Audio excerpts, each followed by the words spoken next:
Bonjour et bienvenue dans cette vidéo dans laquelle nous allons voir les variables sous VBA Excel.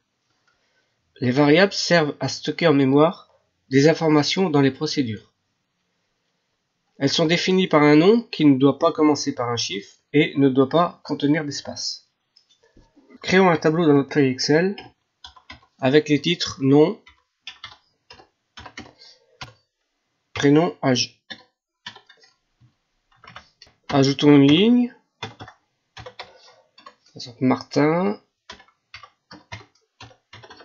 Jacques et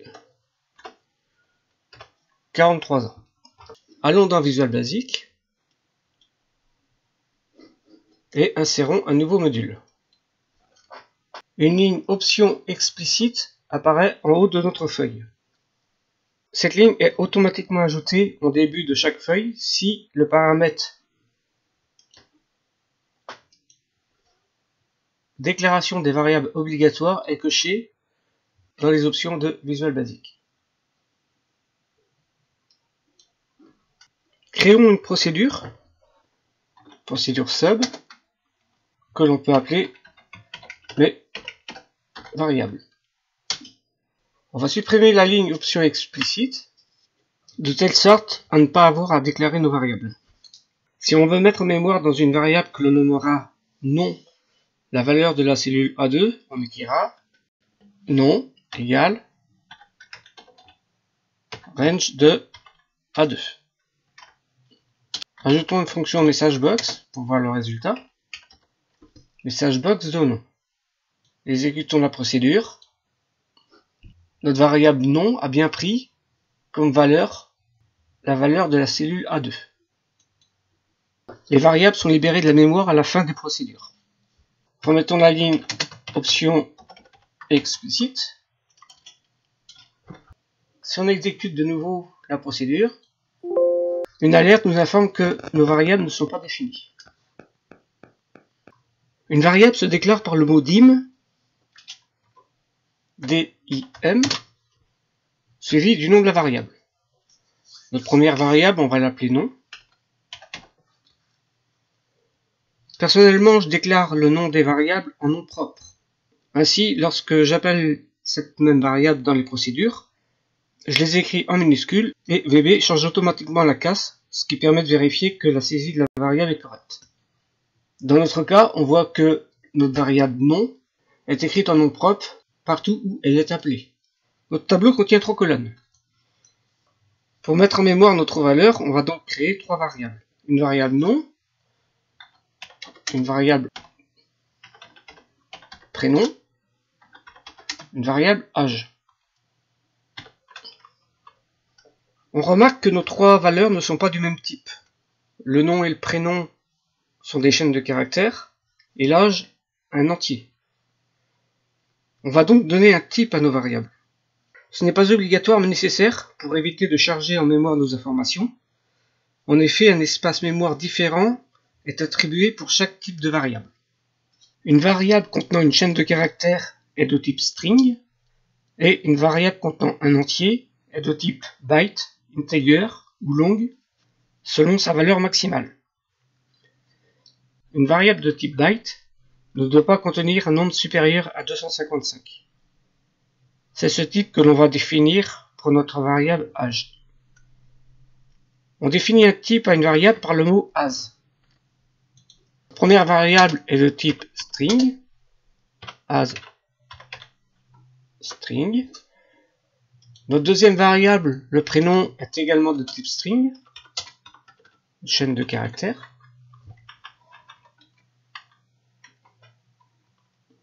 Et notre troisième variable, de type byte. Sa valeur ne dépassant pas 255. Voilà un tableau qui regroupe les différents types de variables. Vous pouvez retrouver ce tableau dans l'ouvrage L'essentiel de VBA pour Excel, dont vous trouverez le lien dans la description de cette vidéo. Transposons le titre de notre tableau dans la cellule E2.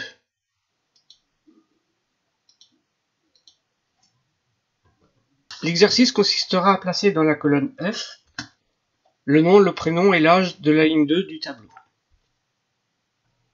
Retournons dans notre procédure et écrivons le code. Nom est bien égal à la cellule A2. Prénom à la cellule B2. Âge à la cellule C2. Je supprime mon message box. On veut placer dans la cellule F1 le nom. Range F1 égale nom. Dans la cellule F2, le prénom.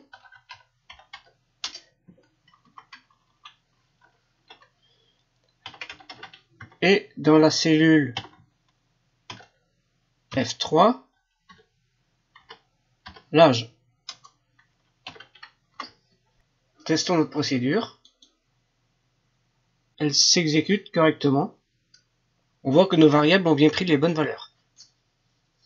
On peut demander à l'utilisateur son nom, prénom et âge par la fonction inputBox et les placer dans les cellules F1, F2 et F3. Créons une nouvelle procédure.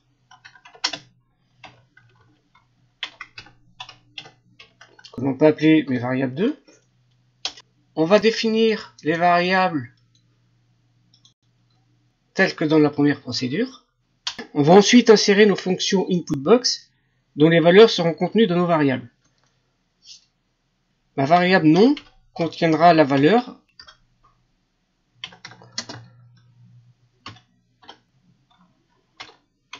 du premier inputBox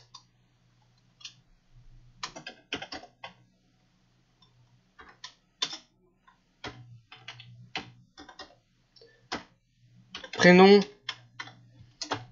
la variable du deuxième,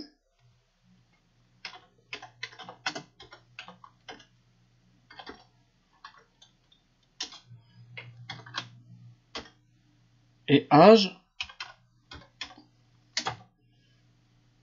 la valeur du troisième. Insérons la valeur de ces trois variables dans nos trois cellules, comme dans la première procédure. Exécutons notre procédure. Votre nom, on peut mettre Dupont par exemple.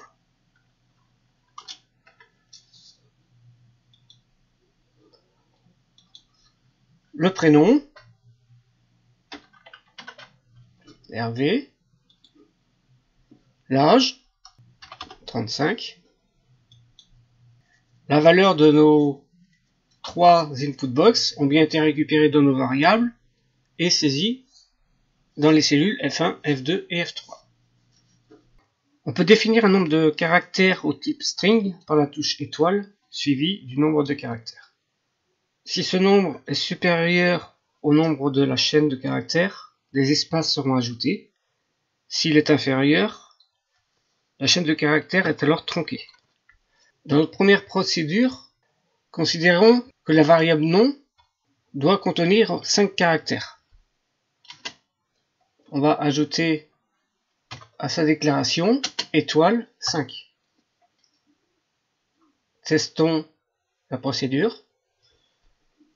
On voit que dans la cellule F1, seuls les 5 premiers caractères du nom sont affichés. Concernant les variables de type entier, que sont byte, integer ou long, si la valeur est décimale, la variable contiendra uniquement l'entier de cette valeur. Si dans l'âge je mets 45,2, j'exécute les macros. En F3, on récupère uniquement la partie entière de la valeur. La déclaration de variable peut également se faire sur une seule ligne. On pourrait ainsi déclarer nos deux variables nom et prénom sur la même ligne. Les variables ne sont plus chargées en mémoire dès que la procédure est terminée, sauf si cette variable est déclarée par le mot statique. Dans notre exemple, si on déclare la variable âge par le mot statique, lorsque la procédure est terminée, les variables nom et prénom sont libérées de la mémoire, alors que la variable âge gardera sa valeur. La portée d'une variable est différente suivant l'endroit et la façon dont elle est déclarée. Une variable déclarée à l'intérieur d'une procédure est dite locale. Seul le module dans lequel elle a été déclarée peut y faire appel. Les variables nom, prénom, âge déclarées dans la variable mesVariable ne sont disponibles que dans cette procédure. Une variable peut être locale au module si elle est déclarée avant la première procédure du module. Toutes les procédures de module peuvent alors lui faire appel. Si je déclare mes variables nom et prénom avant ma première procédure, je peux enlever la déclaration des variables dans ma deuxième procédure, car les variables nom et prénom sont accessibles à toutes les procédures de ce module. Une variable peut également être accessible à tous les modules d'un projet. On dit alors qu'elle est publique. Elle est déclarée par le mot public. Si dans notre exemple, je déclare mes variables nom et prénom par le mot public, ces variables seront disponibles dans toutes les feuilles de code dans notre explorateur de projet. Une variable peut garder toujours la même valeur lors de l'exécution d'une application. Dans ce cas, elle est déclarée par le mot const. Par exemple, on a une application qui accède dans plusieurs modules à un même chemin. On pourrait définir notre variable par le mot const chemin as string, c'est une chaîne de caractères, et on va lui définir sa valeur égale c'est deux points Excel. Toutes les procédures de notre mobile pourront faire appel à cette variable qui gardera comme valeur la valeur qu'on lui a définie lors de sa déclaration. Si on veut que cette variable soit disponible pour toutes les procédures de notre projet, on lui rajoutera le mot public. On peut également créer nos propres types de données à l'intérieur du bloc type endType. Donc je crée le type contact dans lequel je vais mettre les variables prénom, âge. Et je termine par endType. Dans ma procédure, je crée une variable que je peux appeler mes contacts, qui est de type contact, c'est-à-dire le type que j'ai créé.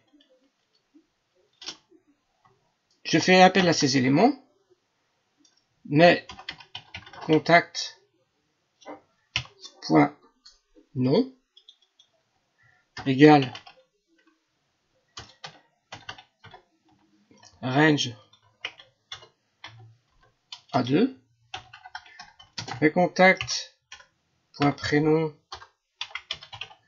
égale range B2 et mes contacts.âge égale range de C2.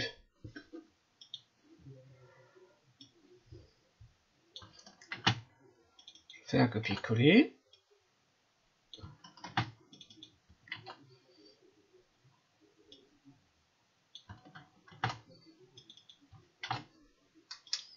J'exécute ma procédure.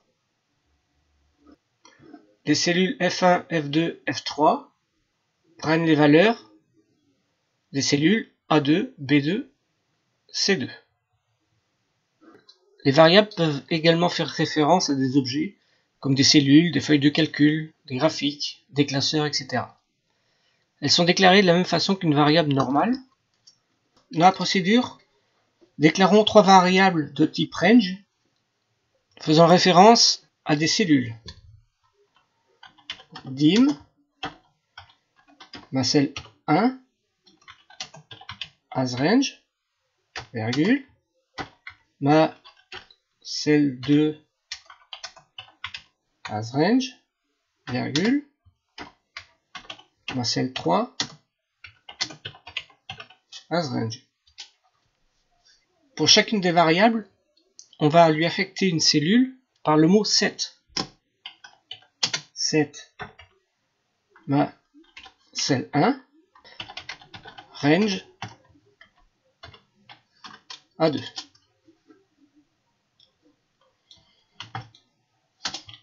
Je fais un copier-coller.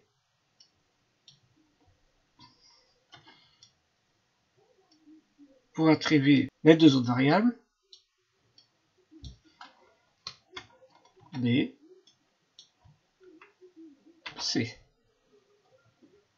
Le nom prendra donc comme valeur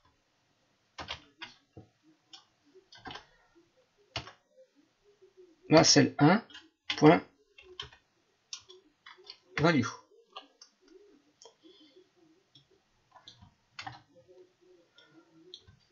Le prénom ma cell 2 point value. L'âge ma cell 3 point value. Value étant la propriété par défaut, il n'est pas utile de la saisir. J'efface les données de la colonne F et je teste ma procédure qui fonctionne correctement. Nous verrons l'intérêt de la déclaration des variables dans de prochaines vidéos, que ce soit des vidéos de formation ou des vidéos montrant des applications VBA Excel complètes. N'hésitez pas à vous abonner à la chaîne pour profiter de ces prochaines vidéos. Merci et à bientôt sur VBA Excel Édition.